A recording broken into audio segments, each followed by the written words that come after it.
Once again, good afternoon, everyone. I can really feel the pride, the warmth, and the joy and excitement for our today's oath-taking ceremonies. Natatandaan mo pa ba kung ano nangyari ng oath-taking ceremonies mo, Joyce?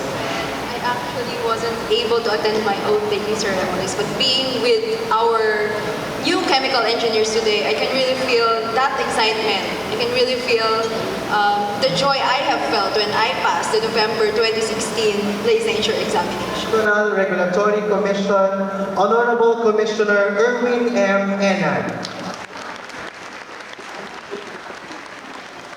We also have our keynote speaker, Engineer Susan C. Benitez. There you have it, our distinguished personalities for today's oath-taking ceremonies. Please all stand for the entrance of callers.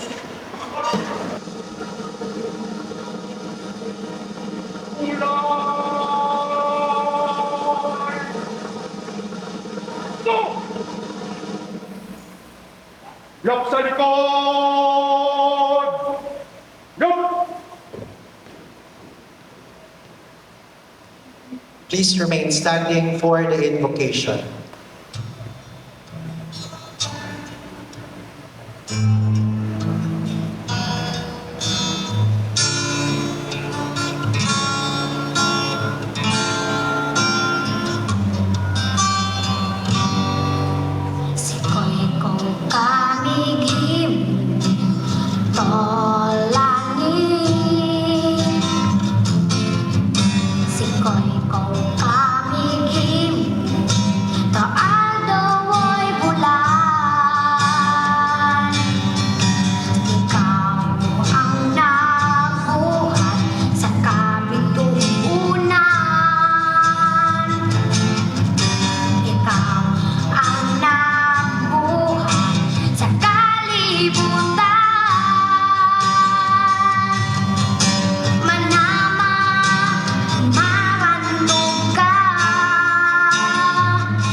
أعوذ بالله من الشيطان الرجيم بسم الله الرحمن الرحيم فقال ربكم ادعوني أستجب لكم آمين يا رب العالمين الحمد لله رب العالمين الرحمن الرحيم مالك يوم الدين إياك نعبد وإياك نستعين اهدنا الصراط المستقيم صراط الذين أنعمت عليهم غير المغضوب عليهم ولا الضالين آمين اللهم اجمع شمل المسلمين والكريستيان والأمة بمدينة دمام وسلم دائما مجتمعنا هذا بالسلم والأمن والتقدم في بلدنا هذا آمين يا رب العالمين ربنا لا تزغ قلوبنا بعد إذ هديتنا وهب لنا من لدنك رحمة إنك أنت الوهاب ربنا إنك أنت الوهاب ربنا آتنا في الدنيا حسنة وفي الآخرة حسنة وقنا عذاب النار وصلى الله على خير خلقه سيدنا محمد وعلى آله وصحبه وسلم سبحان ربك رب العزة عما يصفون وسلام على المرسلين والحمد لله رب العالمين آمين يا رب العالمين.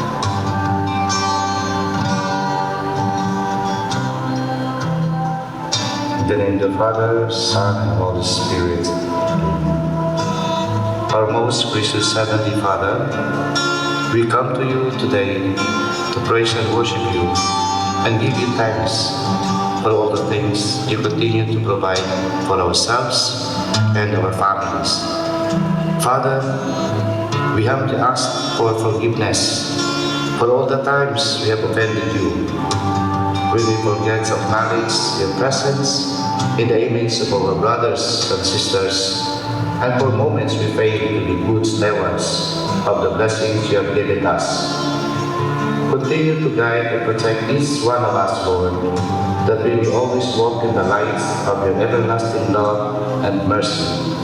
Grant us, Father, with your comfort in times of distress and with your strength in times of weakness. Bestow upon us your unending grace and healing. that we may in turn become instruments of gentleness and compassion to others.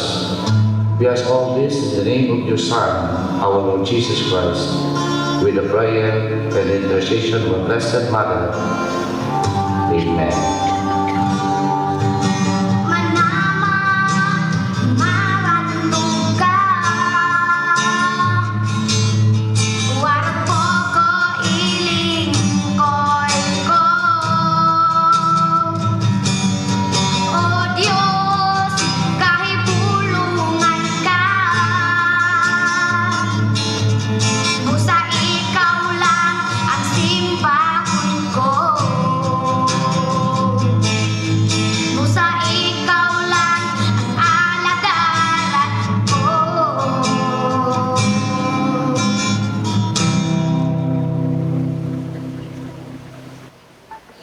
For the singing of Philippine National Anthem, followed by the PRC. Tanghal! Kulay!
Baba!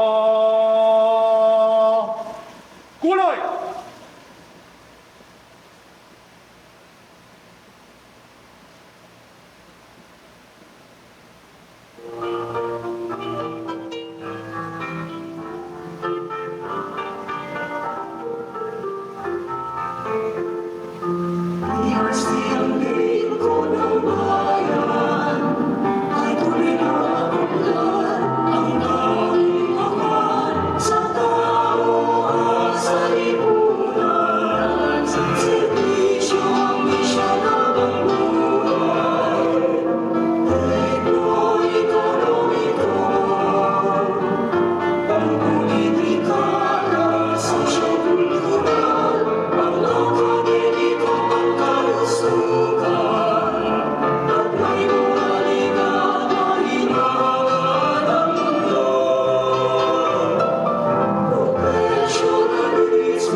Introduce Engineer Arnel Kabungkal.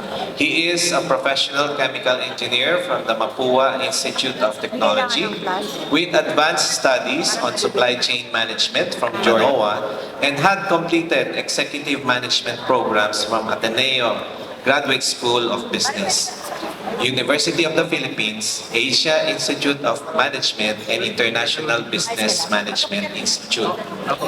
He is a certified Six Sigma Black Belt, a quality engineer, a food safety expert, a safety manager, a coach, a trainer, and speaker with current affiliations to the International Society of Pharmaceutical Engineers, the Philippine Institute of Chemical Engineers, the Parenteral Drug Association, the American Society for Quality, the Philippine Society for Quality, the Philippine Chamber of Pharmaceutical Industry, the National Association of Mapua Alumni, the International Society of Beverage Technologies, and sa dinami-dami nun, the Royal Cardinals of Mapua.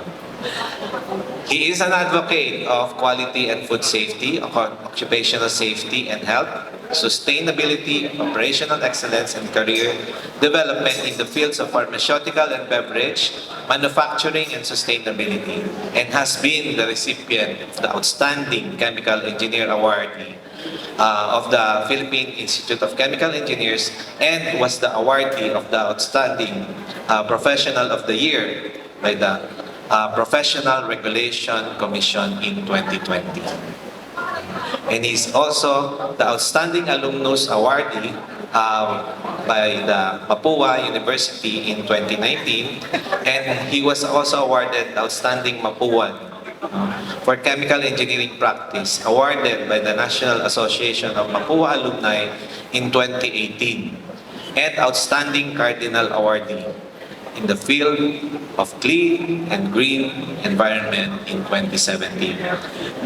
So, with his 32 years of exceptional experience, no, and technical expertise, let me congratulate Engineer Arnel Kapungkal.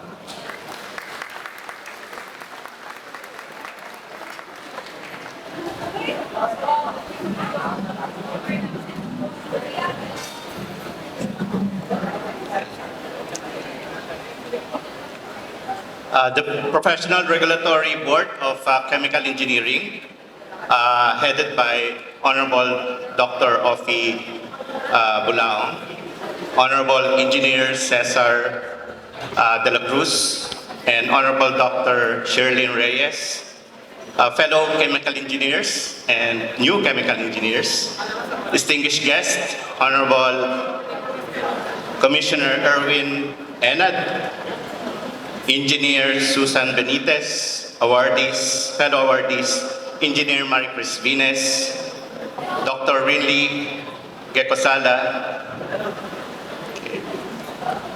Dr. Philip Marcelo, the PiChe National Board of Trustees led by President Engineer Charmaine Amandre, proud parents, and new chemical engineers, friends, ladies and gentlemen, a pleasant and safe afternoon to all. I wish to assure you that the gravity of my and a heartwarming acknowledgement of my service profession to truly make a difference. To our new chemical engineers, may you imbibe the norms and ethical standards of the chemical engineering profession in delivering service excellence needed for nation building. Be courageous to do the right thing in the practice of our profession. Be brave to challenge what is wrong and the status quo, and to keep learning, unlearning, and improving, and being the change for a better world. Be of service to God, country, industry, and the community by sharing your knowledge and skills for the betterment of mankind and fellow engineers. And with the power of our licenses, which you will get today, comes great responsibility. So inulit ko lang yun, ma'am. Okay. In every dry seal and signature that we put onto the documents in the practice of our profession, yes, we do that. We only not represent ourselves, but also the institution and the CHE profession as a whole. Thank you for this opportunity to celebrate with you today and for such an incredible award. Magandang hapon po muli at mabuhay ang Pilipinong Inhinyero Kemiko. To be within the realm of electrical engineering and computer science. However, these are produced by chemical processes. So, kasama tayo dyan lahat, no? And recently, we are all made aware of the huge contribution of chemical engineer Robert Nanger, RNA. These are the vaccines which we are using today to stem the impact of COVID-19. These are just a few examples on how we have made our mark in the lives of the people impacted by what chemical engineers have been doing for the past decades. All these provide such great inspiration why we pursue this profession. We may have a very technical knowledge and skills, but this is what we do, but it is what we do with what we know and what we have that which can broaden worldwide view and open up avenues where we can contribute in shaping our country's future. What I remember most when I took my oath as a chemical engineer 35 or so years ago is that we were given an opportunity to improve the lives of others. Ang importante, we are able to improve the quality of people's lives and it still continues to, inspire me today. And that is important as we will all reflect back on this day during the next years, the next decades of your life. Same as my fellow chemical engineers here and PiChe today, whether they follow their humble calling to teach or to work in industries, applying what we have learned both contributes greatly to society. As we all work together to save the environment and pursue sustainable development in the best way we can, let us all be mindful of what we can contribute and add value as we pursue the actions that needs to be done to promote the United Nations Sustainable Development Goals. You have dared to dream, pursued the learning, and acquired the skills through a minimum of 4 years, and now you have earned the recognition to be able to practice your chemical engineering profession. It is gratifying to see you surrounded by your family and loved ones, and all who have supported you to reach this milestone. So please turn to the back, kasi nasa harap pala kayo, turn to them at the back, and kudos to your parents, to your family, loved ones, and to your professors as well, who have given their all to prepare you for life outside the four walls of the classrooms and the study halls. I hope you will remain steadfast in the pursuit of your calling. Awardee is Engineer Doctor of Medicine Rinley R. Jecasela.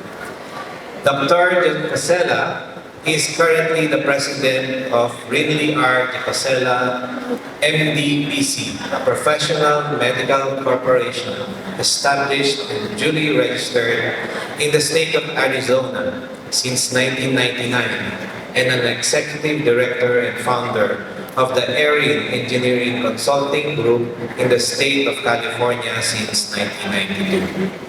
He practiced several specialties including occupational and environmental medicine, general preventive medicine, and public health for over 2 decades. He also got his license to practice medicine in the state of Michigan and New Mexico. In addition, he has been a practicing registered professional chemical engineer after passing the chemical engineering licensure in the state of California in 1983. He has been a project holistic engineer in an aerospace company, HR Textron Incorporated, from 1980 to 1986, where he got his first Most Outstanding Engineering Award in 1984 and the Best Technical Paper Award in 1983. Among his many accolades, he takes pride in being a Fulbright Hays Scholar by the U.S. Department of State, the Institute of International Education from 1977 to 1979 in chemical engineering. For more than a decade, Dr. Jecasela served as a medical consultant for the United States Department of Veterans Affairs, the State of Arizona Department of Economic Security, and sports medical consultant for the United States, while Sox baseball team as the first Filipino to be appointed as the program manager of risk management and prevention program of the city of Los Angeles in 1990 by the late Mayor Tom Bradley. Dr. Jacosala spearheaded and developed the first guidelines and policies regulating over 3,000 chemical companies with their process safety management and disaster response programs, while doing business in one of the largest cities in the United States, which is Los Angeles, California. Dr. Jacosala is a fellow of the Philippine Institute of Chemical Engineers, the American Board of Preventive Medicine, Nutrition, and Sports Medicine, and a diplomate of the American Academy of Anti-Aging and Regenerative Medicine. He is a graduate and full privileged alumnus of Harvard University, the University of Arizona College of Engineering and Medicine, and most of all, the Cebu Institute of Technology University. Congratulations, Engineer Dr. Rindy R. Jacosala. Introduction.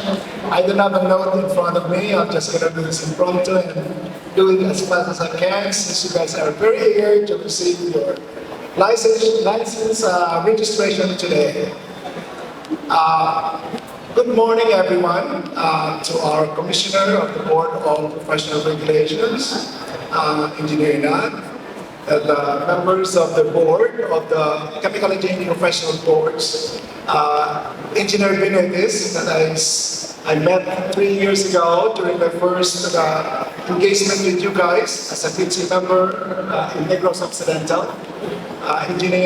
President of the PiChe, current President, Engineer Cha Jamadre, and my fellow awardees, good afternoon. Congratulations, everyone, first of all, to all those who passed the exams today. You may wonder what my pathway had been. Why is that chemical engineer working as a medical doctor? What I'm trying to impart here today is that there's no such thing as an impossible one for a chemical engineer. My alma mater, Harvard University, rated chemical engineering as the most difficult engineering profession to finish and accomplish. And we take pride in that. And congratulations to the part of those very prestigious field of practice, chemical engineering. The practice of chemical engineering is a very esteemed profession right now, especially with the pandemic that we have, which I'm very involved. As a chemical engineer, in fact, the founder of the chemical engineering of the vaccine that we have in terms of mRNA technology was discovered by a chemical engineer. Chemical engineer, of all the engineers that did this, is a chemical engineer. And the rest followed.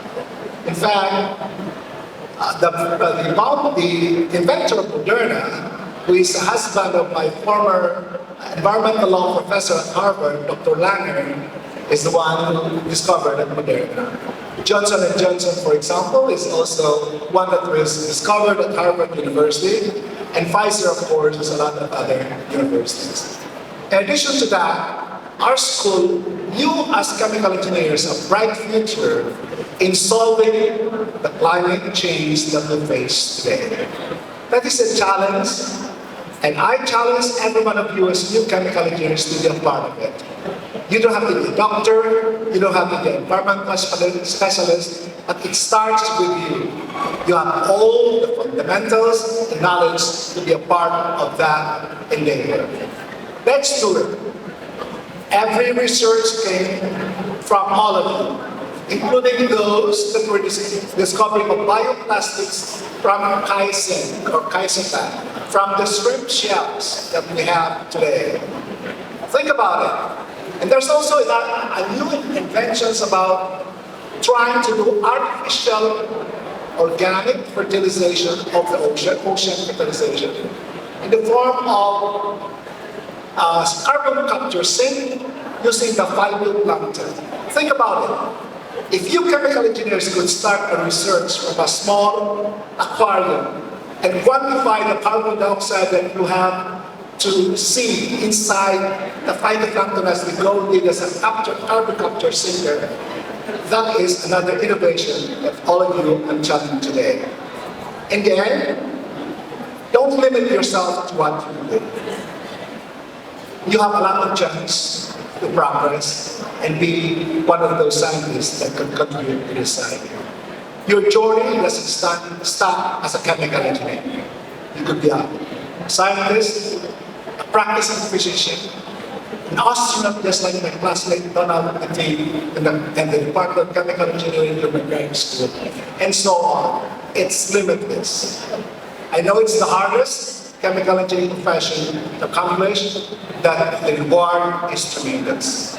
Again, congratulations everyone for passing the board exams, and I really applaud you for this endeavor that you have for passing the most difficult chemical engineering of all professions. Thank you so much. Congratulations, Dr. Lee. I hope we're not as restless muna, ha? So, because we have a very important speaker for today. So again, our distinguished speaker this afternoon is quite a prolific learner. He holds the following degrees: Bachelor of Laws from the Ateneo de Davao University, Master in Management from the University of the Philippines, Mindanao, and Master in National Security Administration, or MNSA, from the National Defense College of the Philippines, where he was awarded a bronze medal for academic excellence. He is a senior fellow in the Public Service Program at the Lee Kuan Yew University or Lee Kuan Yew School of Public Policy, an autonomous postgraduate school of the National University of Singapore.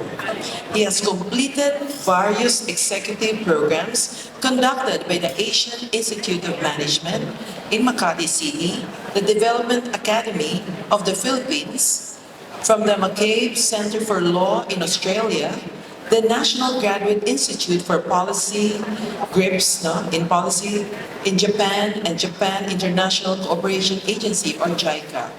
He has previously served as the Chief of the Regional Legal Service at the Department of the Interior and Local Government, or the DILG, as well as the Special Prosecution Officer at the Office of the Ombudsman for Mindanao.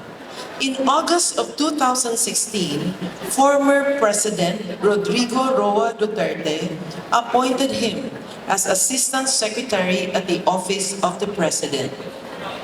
In March this year, President Duterte appointed him as the Commissioner of the Professional Regulations Commission, or our PRC.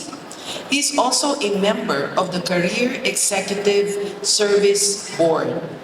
Our speaker this afternoon is widely recognized for his leadership and commitment, as he is a recipient of both presidential and local awards. Last June 16, 2002, former President Rodrigo R. Duterte conferred upon him the Order of Lapu-Lapu with the rank of Magalong in recognition of his invaluable service in significantly advancing a campaign or advocacy for the President, from the Office of the President. So my dear fellow chemical engineers, our honorable PRB awardees as well, PiChe, National Board of Trustees, and all our guests here present today. For our oath-taking this afternoon, let us all put our hands together to welcome the Commissioner of the Professional Regulations Commission, and who has also oversight over all the engineering cluster of the Professional Regulatory Board.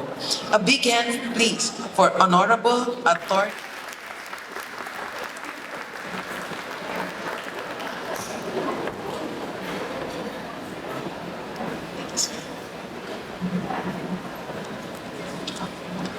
Thank you, Honorable Shari.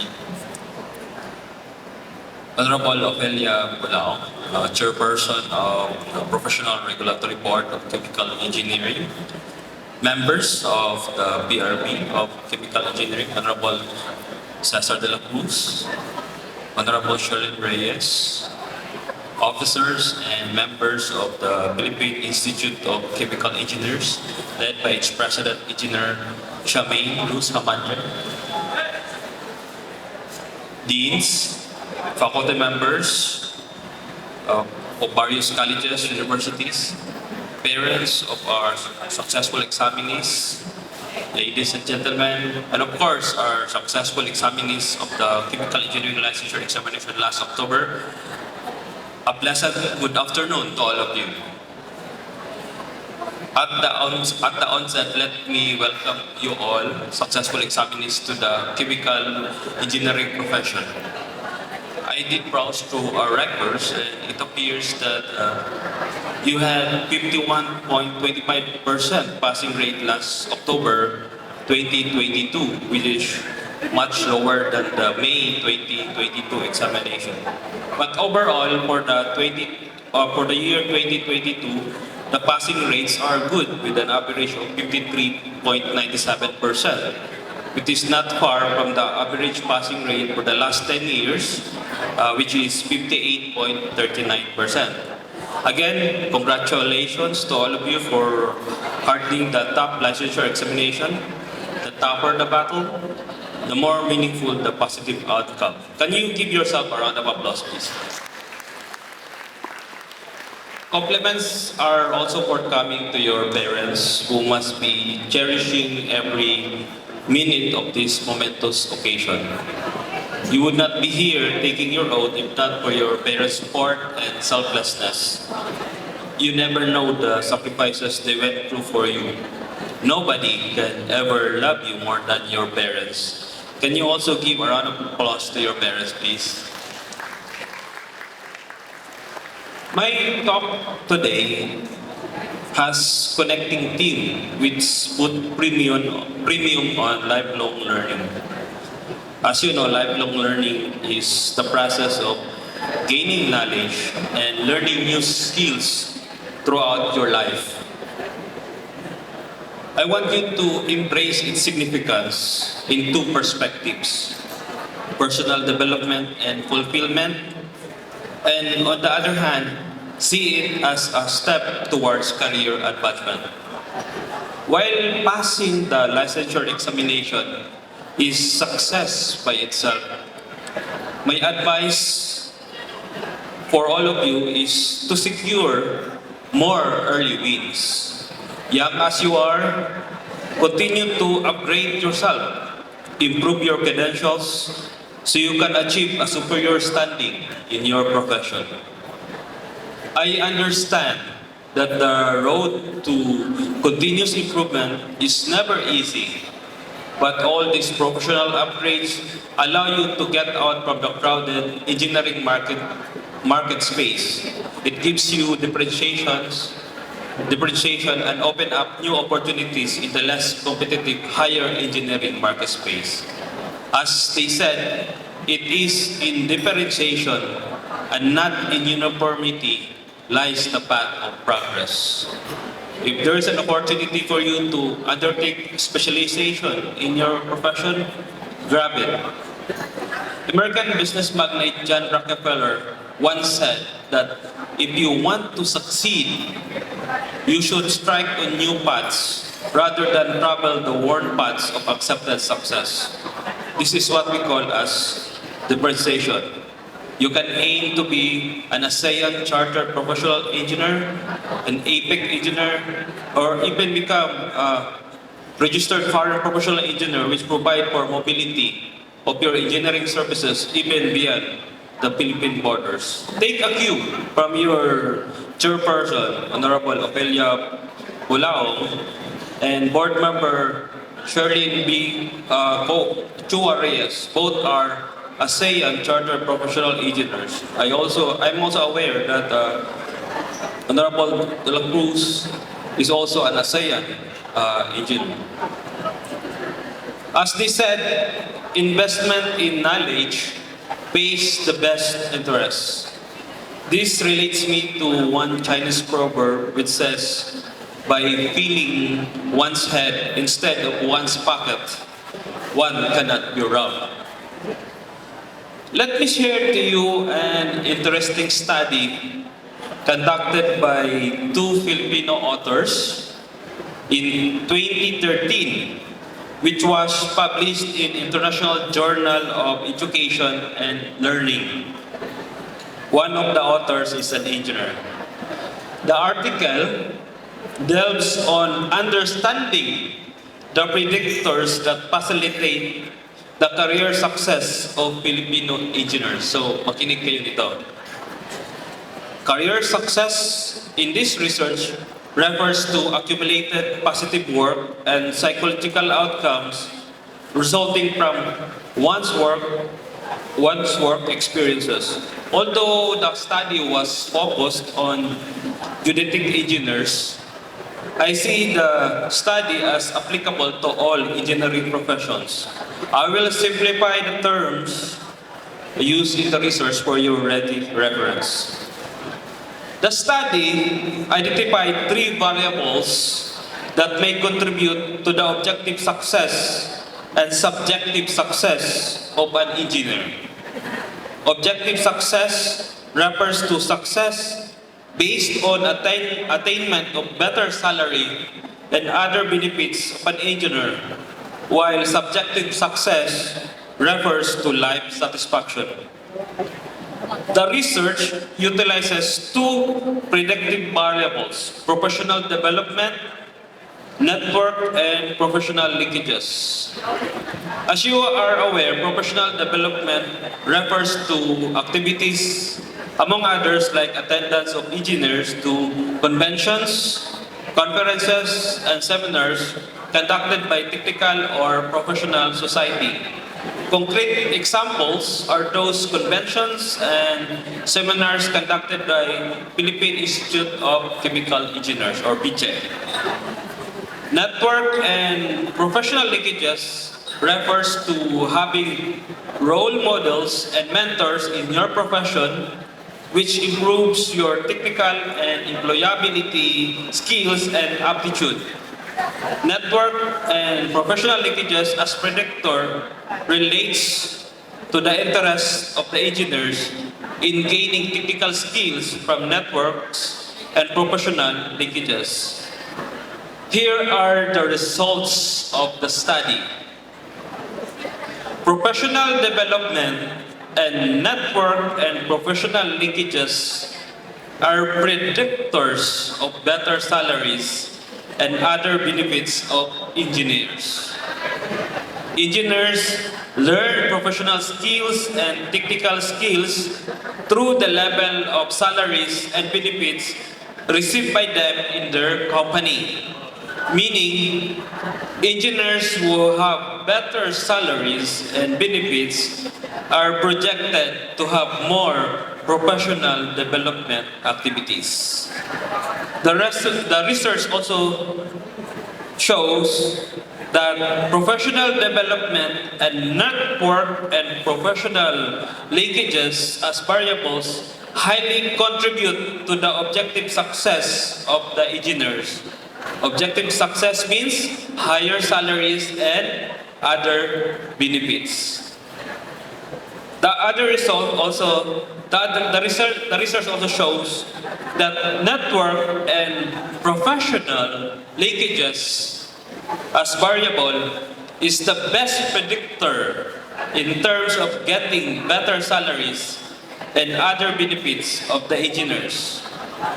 The employability and technical skills learned by the engineers through network and professional linkages help them manage their career in a workplace that will give them better salaries and other benefits.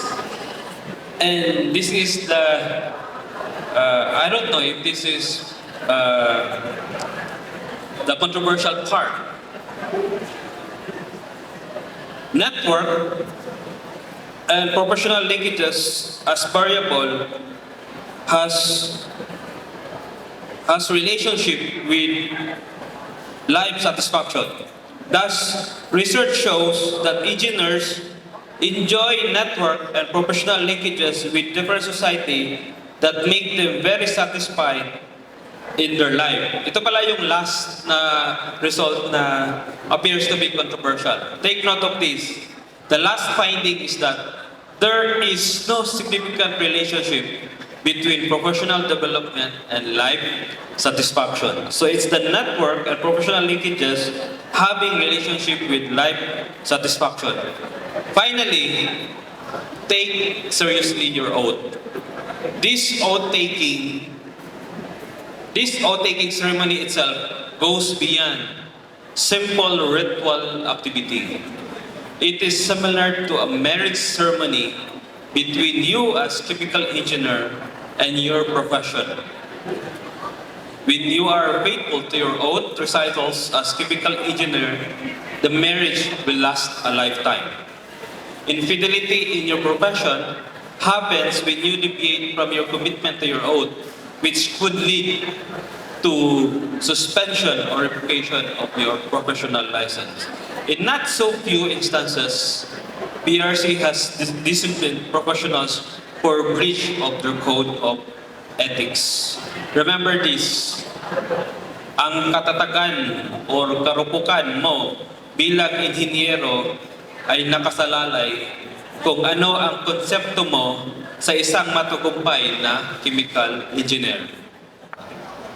May I ask the new chemical engineers to listen? Listen first. Let me explain why you are taking the oath. No? Baka kasi akala nyo, tataas nyo lang yung kamay nyo, tapos na. Hindi ganun yun. Kanino ba tayo nag-o-oath pagka tayo ay nanunumpa? Dapat alam din natin. Pagka kayo ikakasal, kanino kayo sumusumpa? Kanino kayo sumusumpa pag kayo ikakasal? Para alam nyo rin, kung magpapakasal kayo, kanino kayo sumusumpa? Una-una, for those who are religious, you are swearing to God or you are committing yourself as a married person to God. Pangalawang sinusumpaan nyo, kanino?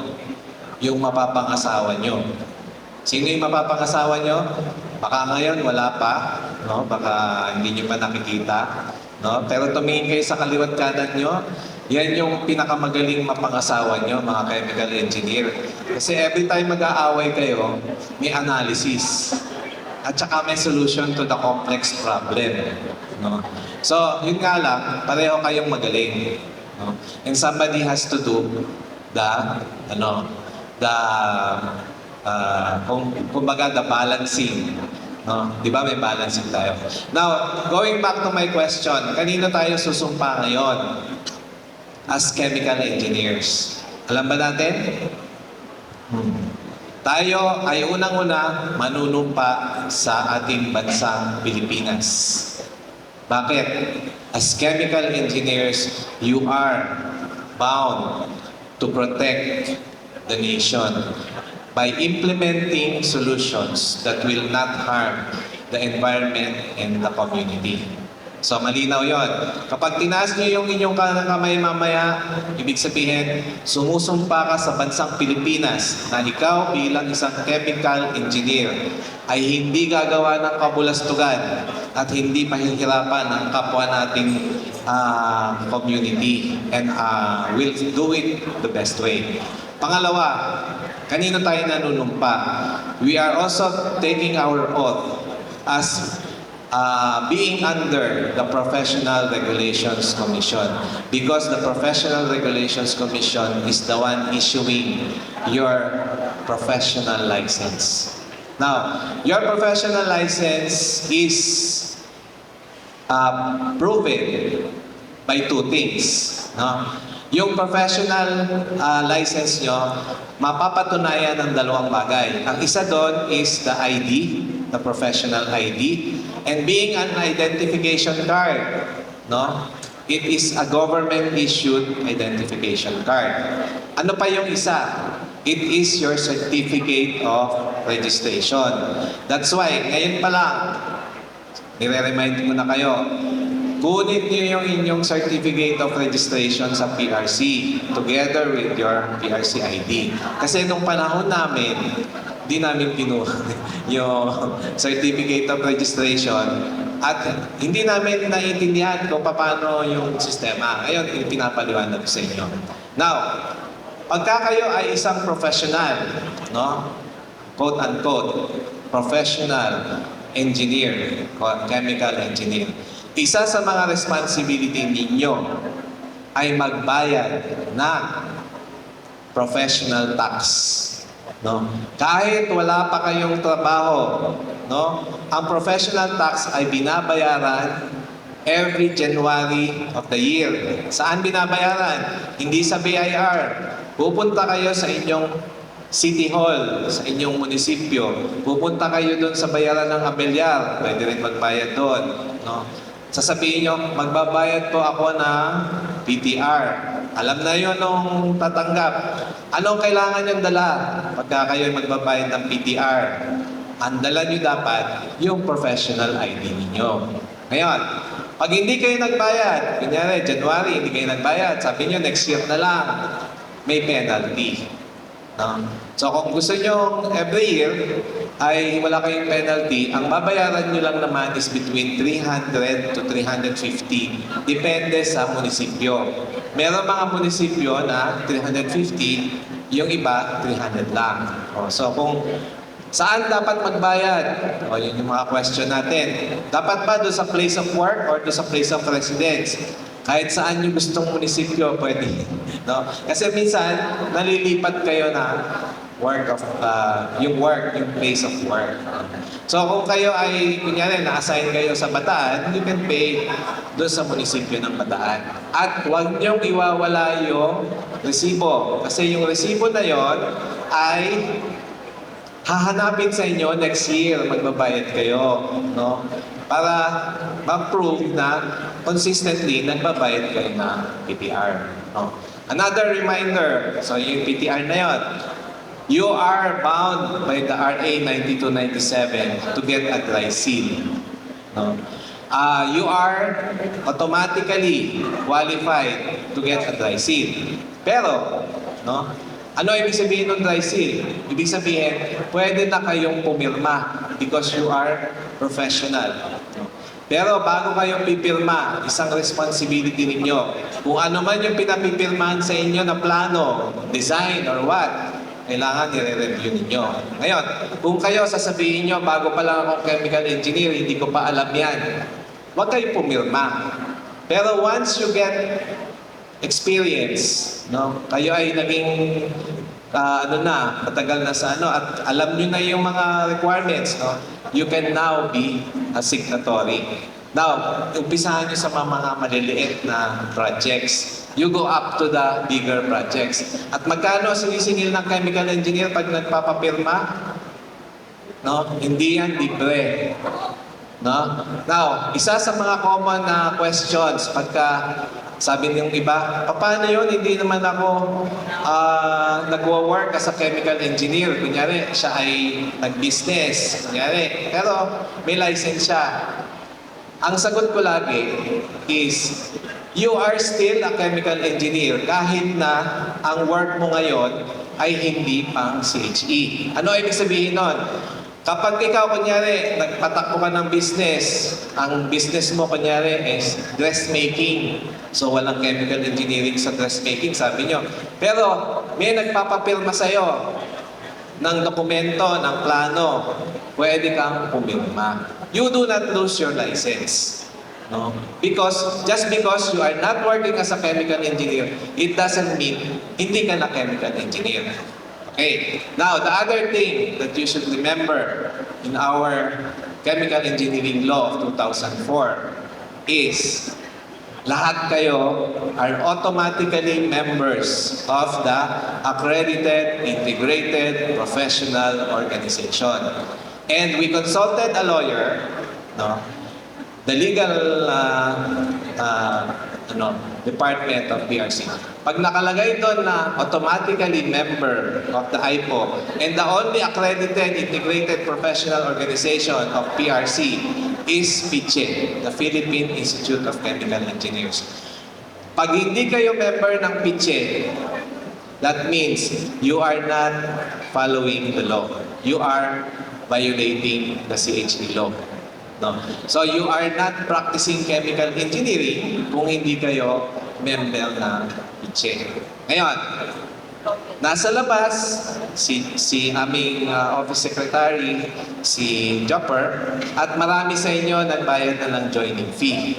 The joining fee is the initial fee to join the organization. Now, ang next step nyo doon is to go into a chapter.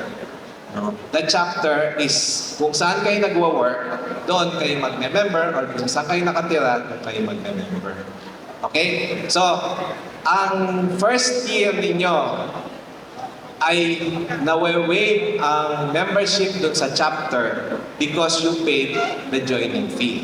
So, kunyari, 2022 ngayon, next year, meron renewal of chapter membership. Next year na kayo ulit magbabayad, not this year. Okay? So, malinaw yon.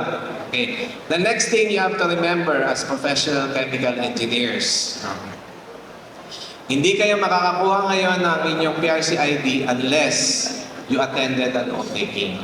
Okay? And pasalamat ako sa mga organizers natin, the Metro Manila Academy Chapter and PiChe, no, for organizing this oath-taking in such a short time. No? Because we were just advised by PRC officially to allow face-to-face oath-taking.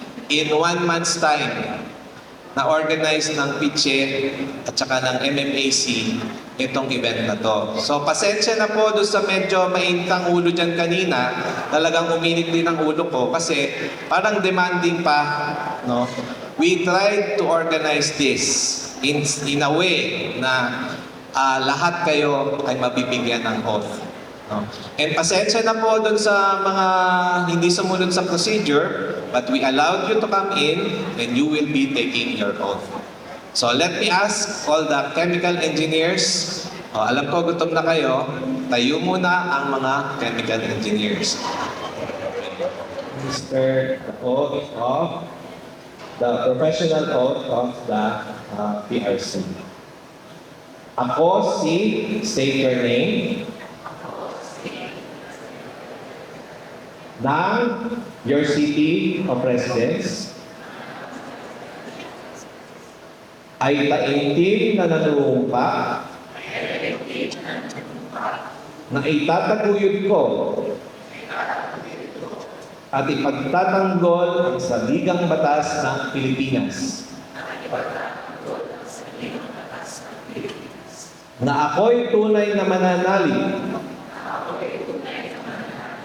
at tatalima rito. Na susundin ko ang batas, mga utos na legal, at ang mga atas na ipinahayag ng mga sadyang itinatang may kapangyarihan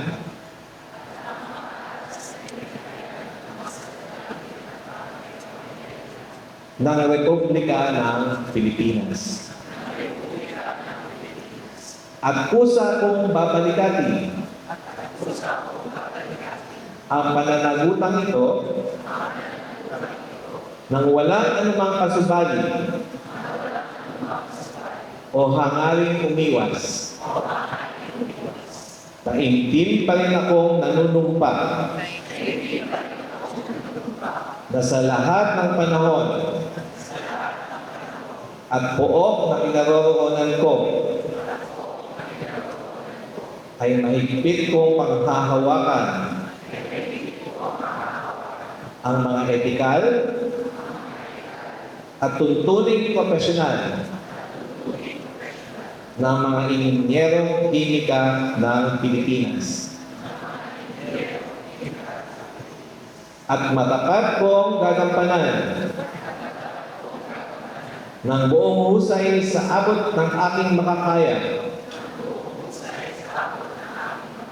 ang mga tungkulin at pananagutan iniatang sa aking itinakdang inhinyero kimika.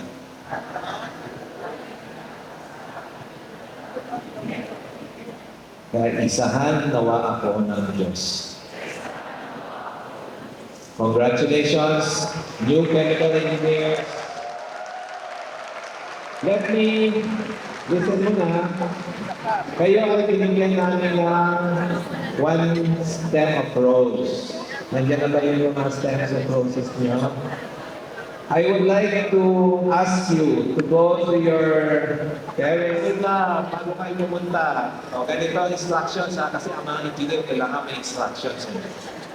Bago kayo pumunta, unang-una, bago nyo i-abot yung process na yan sa parents ninyo. Unang-una, sabihin nyo muna kung bakit. Kasi minsan, wala man lang words, tapos mo lang, ganun lang, tapos na. Sabihin nyo muna kung bakit. No? And then, if this is the only time na yayakapin nyo ang inyong parents, no? Do so. Okay? So, you may go and showing me what the word means, what I've been dreaming of. And now I know there is nothing that I could not do. Thanks to you for teaching me how to feel, showing me my emotions, letting me know what's real from what is not. What I've got is more than I'd ever hoped for. And a lot of what I've hoped for is thanks to you. No mountain, no valley, no time, no space, no heartache, no heartbreak, no far from grace can stop me from believing that my love will pull me through. Thanks to you.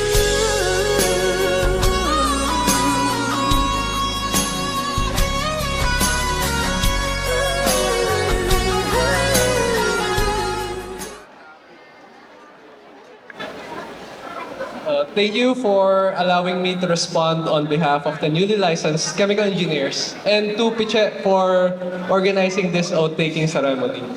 To the distinguished members of the Board of Chemical Engineering, to our esteemed administrators and staff of the Professional Regulation Commission, and to PiChe, to our dearest guests, parents, fellow chemical engineers, and fellow newly licensed chemical engineers, a warm afternoon to all of you. Before I start, I would like to congratulate the newly licensed chemical engineers. This is well deserved. All our hard work and sacrifices have paid off, and it's just in time for the Christmas season. This is the culmination of all our academic journeys and the start of our professional journey. I pray that we will continue to bless our lives, that God will continue to bless our lives and grant us the grace to serve others through our profession. May we continue to strive for all our goals in life and be a positive force towards the development of our country. Let us also acknowledge how we continuously thrive throughout the whole review process. I hope you are all as proud of the journey as you are of the result. The very decision to take the board exam is a huge step in and of itself, especially when we were fully aware of how rigorous reviewing for the board exam is. And if you think about it, our board exam journey is fully encapsulated by the quote, "A journey of a lifetime starts with a single step," which I know sounds cliche, but this is for me the best quote that can describe our journey towards this momentous day. Saying yes and motivating ourselves to take on the challenge is as significant as the challenge itself. And it was that very step that propelled us to achieve this success. At first, I know a lot of us felt that the board exam is such a huge obstacle. And there were times that passing seemed impossible. Honestly, there were moments when I felt that my efforts were futile. And as a result, I was discouraged to take another step. And I know I'm not alone in feeling this. But we must always remember that all of our efforts, no matter how big or small, were and will always be an integral part of the journeys we'll have in life. All of you proved that you are bigger than the obstacles you confronted. Equipped with our motivations and perseverance, we push through. And as we begin our professional lives, I am sure that we will always bring about our best to any situation. Believe that your actions and steps are substantial, because they are. And if you still think that it was just plain luck that led you here, remember that you took the board exam during a very challenging time. Despite the uncertainty brought about by the ongoing pandemic and the current economic situation, you stayed true to your goals. I am sure that a lot of us had to juggle our studies with full-time jobs, chores, family businesses, or taking care of our sick loved ones.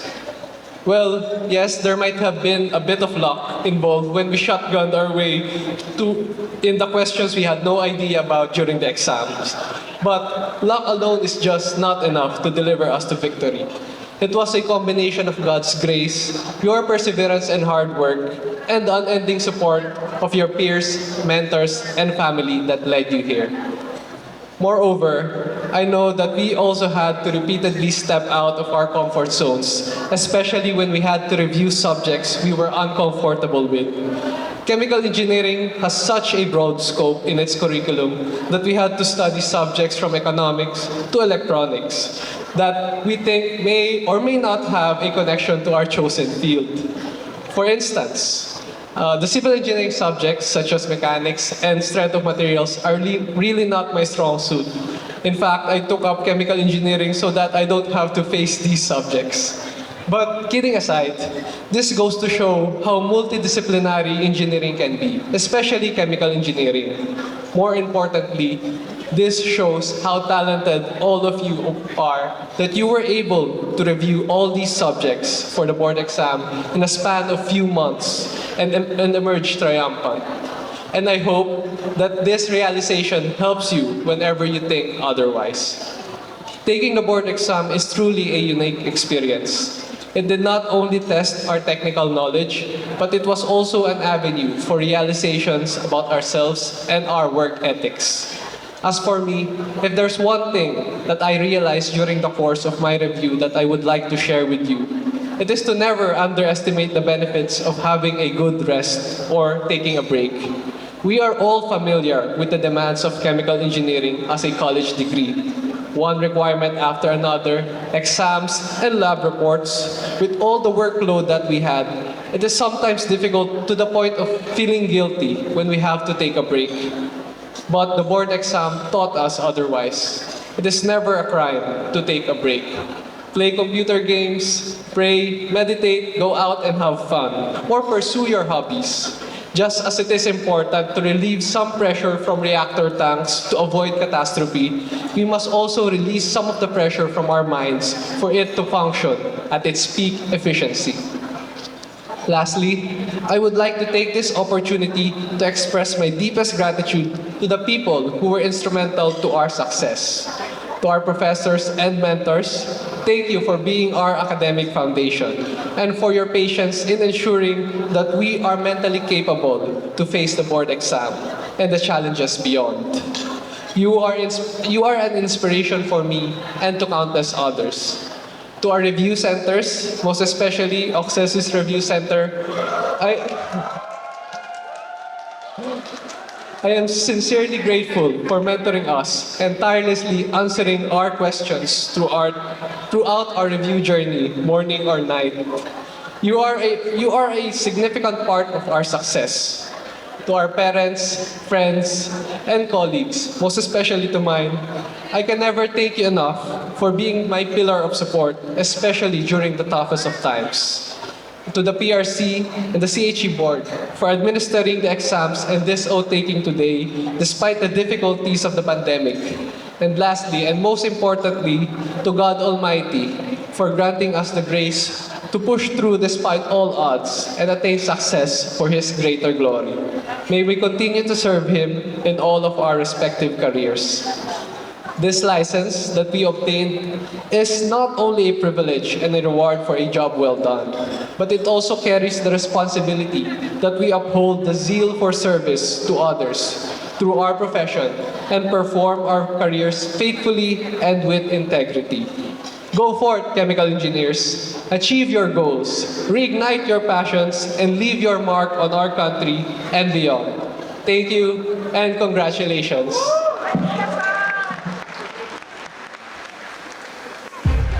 Once again, Engineer Garces.